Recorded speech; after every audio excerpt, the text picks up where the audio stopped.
Good morning to members of the media and also those who may be watching and listening online. So we start off today with our cabinet decisions, after which we will take questions. As you may recall, the cabinet had approved the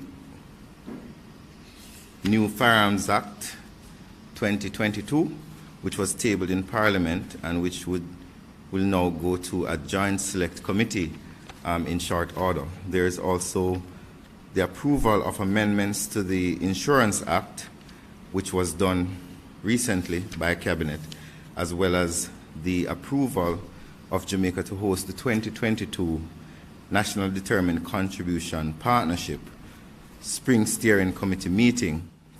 This will be hosted from April 4 to April 7 and will facilitate discussions concerning overall strategic directions of National Determined Contribution Partnerships and its 5-year work program. I would like to welcome Minister without portfolio in the Ministry of Economic Growth, Minister Samuda. He has stewardship of the water and housing portfolio. He will be making the water and environment portfolio. He will be making a presentation after I finish. We will also like to reveal Cabinet's decision to repeal and replace the Pensions, Superannuation Funds and Retirement Schemes Act 2004. This will ensure that the relevant amendments are made to also the Income Tax Act and the Financial Commission Act. There's also the approval of the National Housing Trust and Regulations amendments. This was done to ensure that the regulations incorporate policies that were undertaken by the trust from 2006 to present. We also had approval of an increase in the minimum wage, which was revealed by Minister Samuda yesterday, and also the proposed Information and Communication Technology, ICT, in education policy was also approved. We also had appointments to the boards of JAMPRO, which is chaired by Mr. Don Webby, effective from the 14th of February 2022 to the 13th of February 2024, as well as appointment of members to the Board of Directors for the Hazardous Substance Regulatory Authority, which is chaired by Professor Haishen Kumbakawa. And also we had the approval of the 4th session of the Jamaica-Nigeria Joint Commission in Abuja, Nigeria, which will take place from the 22nd to the 24th of February this year. We also had reports from Cabinet, which include the annual report and audited financial statements of the Transport Authority, as well as the audited financial statements and reports of the Port Authority from 2018-2019 to 2019-2020, and Petrojam from 2020 to 2021, as well as the annual report and audited financial statements of Jamaica Ultimate Tire Company from 2017 to 2018.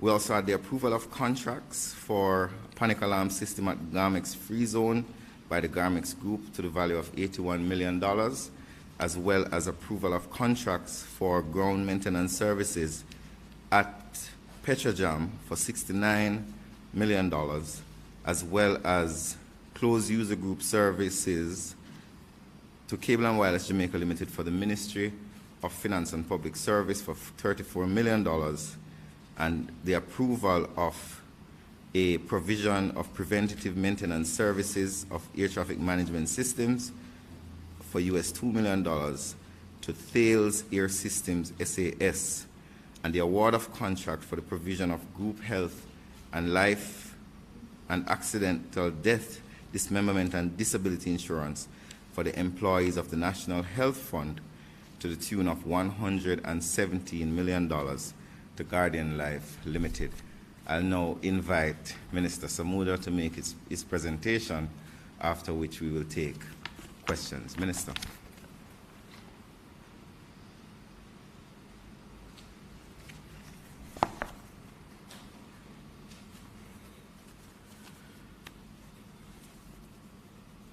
Good morning.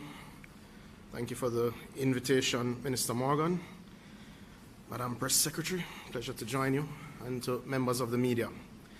I would like to update the country on 3 matters related to environmental management within the country. First of such matters is the illegal sand mining, which would have been the subject of much national discourse last week. We can report that at this stage an enforcement notice and a cessation order have been served on the individual that would have been mining illegally sand in the Great Bay Area. This space would have been, the space rather, that would have been mined is what we would classify as a sand dune. It is of particular concern to the residents, and I wish to assure all residents of the Great Bay Area and extension the Treasure Beach area that we will be taking steps to ensure that the area is rehabilitated appropriately. We wish to also advise citizens that we will be moving to ensure that the full extent of the law is applied to this case. There is a broader point, however, that we wish to bring across to citizens.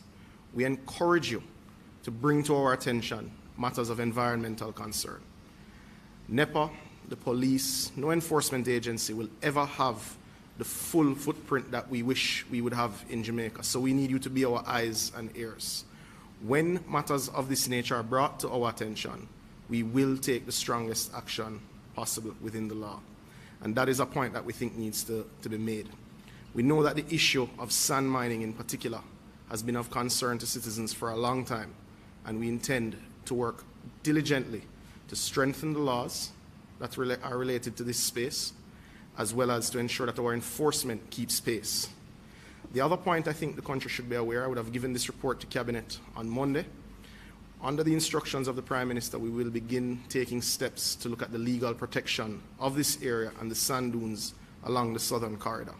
These sand dunes would have been formed some 5,000 years ago, and we believe they warrant the protection under the environmental laws of Jamaica. We will update further on that matter in due course. The other matter that I would like to update the country on, yesterday, the National Environmental and Planning Agency, MEGJC, and indeed the Climate Change Division of MEGJC, would have held its final public consultation on the emissions policy and the new climate change policy. Now, to remind those listening, the IPCC 2018 Special Report on Global Warming of 1.5 degrees Celsius states that human activities are estimated to have caused approximately 1 degree Celsius of global warming above pre-industrial levels, with a likely range of 0.8 to 1.2 degrees Celsius. Global warming is likely to reach 1.5 degrees Celsius between 2030 and 2052 if it continues to increase at the current rate.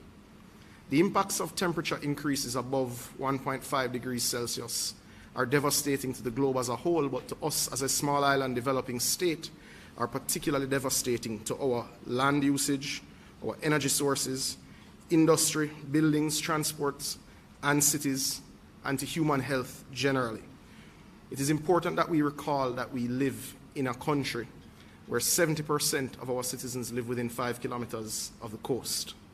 Climate change is indeed real, and it is a clear and present danger to Jamaica. This policy framework, to which we have consulted widely, is very important to help the government to appropriately plan for the changes that have already happened and those that are to come. The argument is often made that countries, middle to low income like Jamaica, are not the major contributors to climate change. However, we are the countries that are most affected. And as a global climate leader, we believe it's important for us to also chart the way forward with appropriate climate action, while we also adapt and ensure that our systems, our infrastructure is resilient enough to manage the changes which are to come. Though the final public consultation is indeed closed, as we invited citizens to further submit comments in writing to MEGJC, I would ask that citizens read the policy. It is on the MEGJC website, and we ask that they contribute.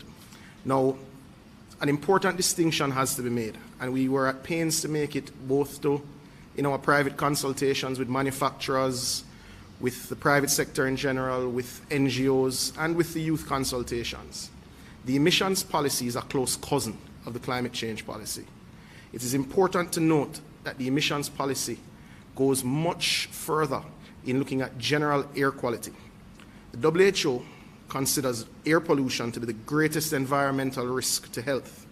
The organization has stated that air pollution kills an estimated 7 million people worldwide every year. In fact, data shows that 9 out of 10 people breathe air that exceeds WHO guideline limits, containing high levels of pollutants, and low and middle income countries, just like Jamaica, suffering from high exposures. The total numbers of deaths attributed to ambient air pollution in Jamaica in 2016 was estimated to be 695. Now, climate change continues to pose an existential threat.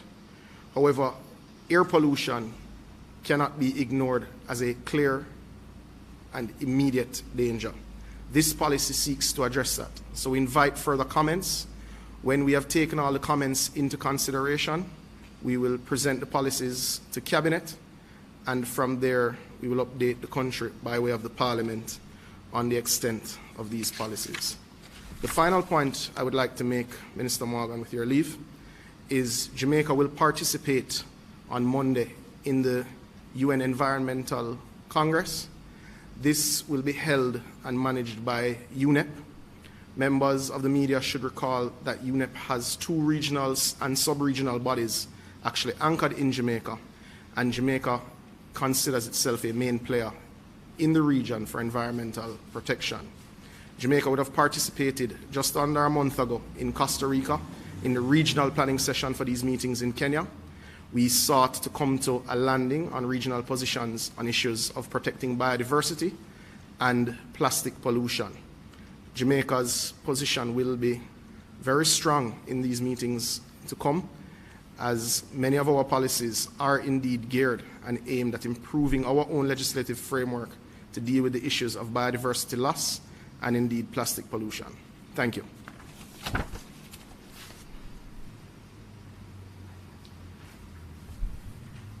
Thank you very much, Minister Samuda. I think now would be an appropriate time, Press Secretary, for us to begin taking questions from the media as usual. Please identify yourself and your media house, and we will field your questions. Thank you so much, Minister Morgan, and of course all members on the Zoom platform. Again, just a reminder, if you wish to ask a question, you must click the link that says panelist, and we'll be able to hear you. We also ask that you turn your microphone and camera on so that we'll be able to have a smooth flow of the question and answer segment. So again, if you have a question, please use the raise hand feature on our Zoom platform. Our first question comes from Shalane Hendricks. If you could identify your media entity and go ahead with your question, please, would appreciate. Thank you. Hi, good morning, Minister. Good morning, Shalane. So the question is, are there any updates on the students we have in Ukraine? Have any of them returned? And if so, how many? And are there any still remaining, and what efforts are being put in place to get those students back home? And the second question is, what's the government's position on Russian forces being deployed in sections of Ukraine?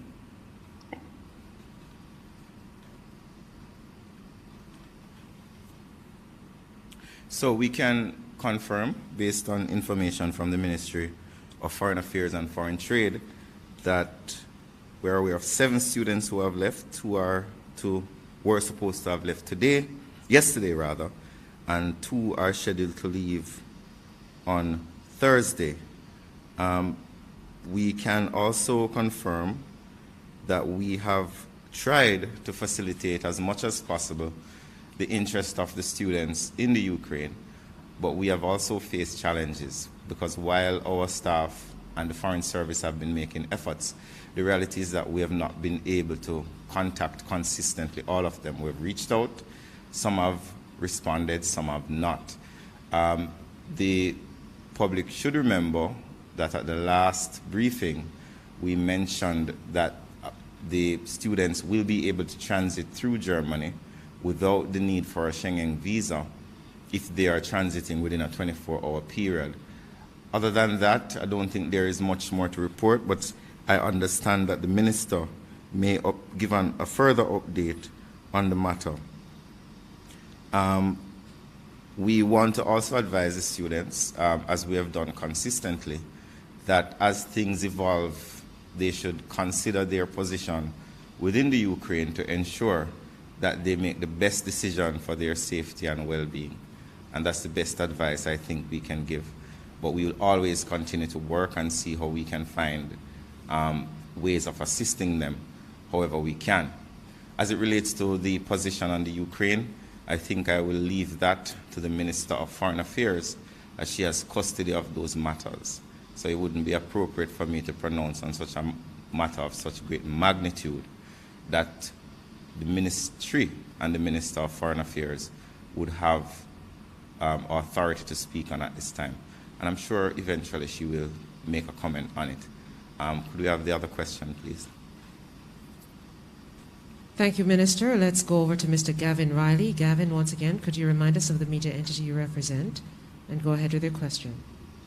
Good morning. My name is Gavin Riley. I'm from Owa today. The question is to Minister Morgan in relation to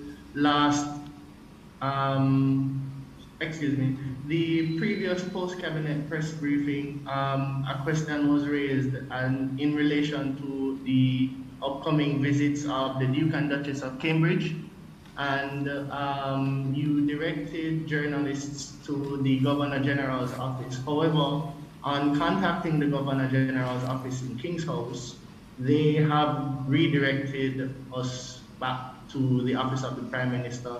Is there any clarification on whether or not the government will be paying for the royal visit? The government doesn't pay for royal visits, Mr. Riley. There are obviously going to be costs. If a VIP is coming to your country, there will obviously be costs as it relates to per diem for security personnel who will be engaged to ensure the safety of when it happened with President Obama, it happened. Any dignitary that comes to Jamaica, the country will obviously have to foot a cost. We won't be paying, and I want to repeat again, the government is not paying for the visit. What I will also wish to say to you is that there will be an official announcement tomorrow as it relates to the visit, and I suspect that that announcement will give clarity as to what the visit is about and how it will manifest itself. Could we have the next question, Ms. Francis, please? Thank you, Minister. Is there any other question that is online? Remember, you use the raise hand feature. I want to thank Gavin and Charlene Hendricks, Charlene from the Gleaner, who had asked the first question. I see no further hands raised this morning, Minister. Thank you very much, Naomi. And I then assume that we have exhausted questions that the media may have this morning. Thank you. And thanks to members of the media who participated today, and also thanks to persons who listened and viewed. And I hope you have a wonderful and safe day. Please remember, wear your mask, sanitize, and maintain as much distance as possible.